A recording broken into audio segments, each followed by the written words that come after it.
Este vídeo é um oferecimento da Amazon, onde você encontrará todos os livros ambientados no universo das crônicas, bem como os mais incríveis produtos relacionados às crônicas, a Game of Thrones e a House of the Dragon, sempre com os melhores preços. Para conferir, basta clicar nos primeiros links na descrição abaixo. Comprando através deles, você estará me ajudando a produzir diariamente e tornando o MGF cada vez mais forte.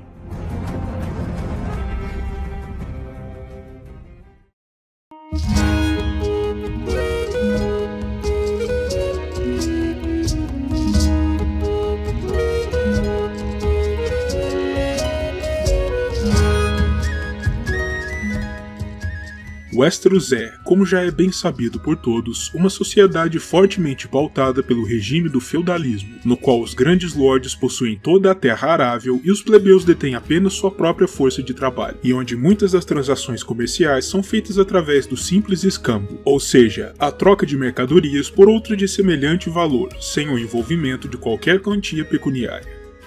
Mas especialmente entre as classes mais altas e dentro das principais cidades, existe também o uso intensivo de moedas como forma de realizar as mesmas transações comerciais, embora sua valoração e seu uso sejam algo diferentes daqueles com os quais estamos acostumados no mundo moderno real. Por isso mesmo, o vídeo de hoje será inteiramente dedicado a esmiuçar e explicar o uso das moedas correntes nos Sete Reinos, em seu passado e seu presente, para que tenhamos uma melhor ideia da maneira como se dá a organização econômica de Westeros como um todo. No passado, antes da conquista de Aegon sobre o continente, cada um dos reinos independentes que existiam no continente de Westeros utilizava suas próprias moedas, cunhadas dentro de seu território, já que depender de inimigos em potencial para cunhar sua moeda corrente seria algo pouco prudente, para se dizer o mínimo, já que tais reinos volta e meia explodiam em conflitos armados entre si. No entanto, apenas um exemplo de tais moedas chegou aos nossos dias como mostra do dinheiro que circulava então pelos reinos, as famosas mãos douradas de Jardim de Cima, cunhadas a mando da Casa Gardener, que era então a senhora de toda a Campina. Tais moedas, adequadamente, eram feitas de ouro puro, refletindo a vasta riqueza da casa e do reino que as cunhava, e devido a esse fato, continuaram a reter seu valor mesmo após a queda da dinastia e o final do reino independente da Campina. Da mesma forma, os outros reinos ostentavam suas próprias moedas, mas a maioria destas jamais chegaram aos nossos dias, de forma que as informações sobre elas simplesmente se perderam. O sistema de moedas que circulam nos reinos atualmente foi estabelecido pouco tempo após a unificação, e continuou em uso de forma ininterrupta pelos quase 300 anos que se passaram desde então. Em ordem, desde a mais valiosa até as menos, temos basicamente 6 tipos de moedas correntes nos dias de hoje em Westeros. Os dragões de ouro, os veados de prata, as estrelas de cobre, os pennies, os meios pennies e os groats. Existe ainda uma moeda semi-canônica conhecida como lua de prata, embora seja bem menos comum do que as moedas citadas anteriormente. Cada uma dessas moedas possui um público-alvo específico e é mais comumente vista em contextos bem estabelecidos. Por exemplo, não se espera jamais ver um dragão de ouro trocando de mãos em meio a uma pequena aldeia isolada, ou humildes moedas de meios pennies sendo ofertadas entre grandes senhores na corte. A tarefa de cunhar e de valorar tais moedas sempre recai sobre os ombros do chamado mestre da moeda da corte, o oficial encarregado de supervisionar todos os assuntos de natureza comercial, financeira e pecuniária dentro da corte, e também de aconselhar o monarca com relação a tais assuntos. Tal cunhagem é, presumivelmente, feita em Porto Real, onde está sediado o mestre da moeda, mas também é possível que tenha se dado, em algum momento, em Vila Velha, sendo esta a cidade mais antiga e de maior estrutura nos reinos.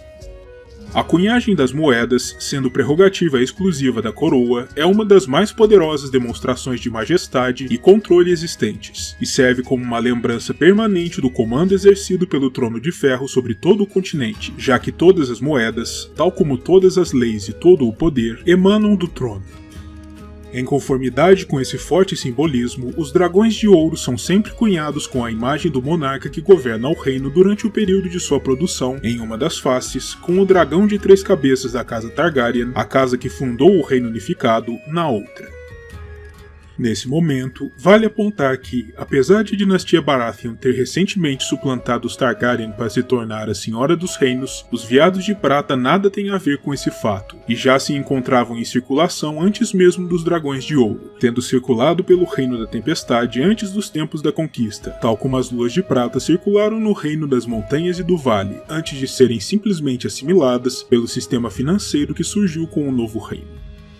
Sabe-se também que, em Porto Branco, a única verdadeira cidade a norte do Gargalo, existe uma antiga casa de cunhagem que serviu, presumivelmente, para a produção de moedas que circularam no Reino do Norte por séculos e milênios antes da conquista.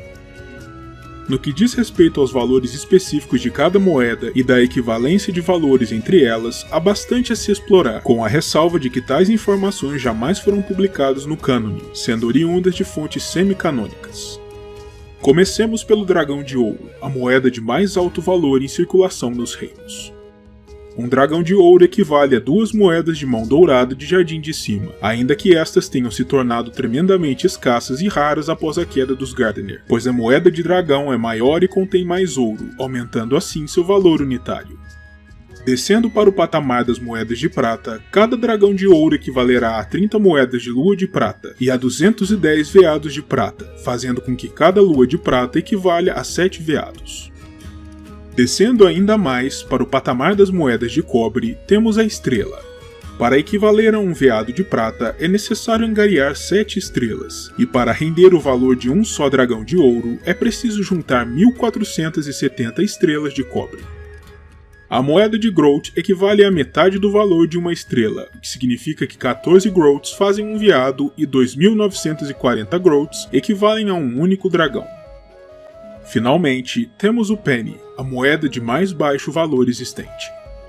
Para se equiparar a um único veado de prata, são necessários 56 pennies de cobre, e para formar um único dragão dourado, é preciso juntar nada menos do que 11.760 pennies de cobre, uma legítima fortuna para quase toda a população westerosa.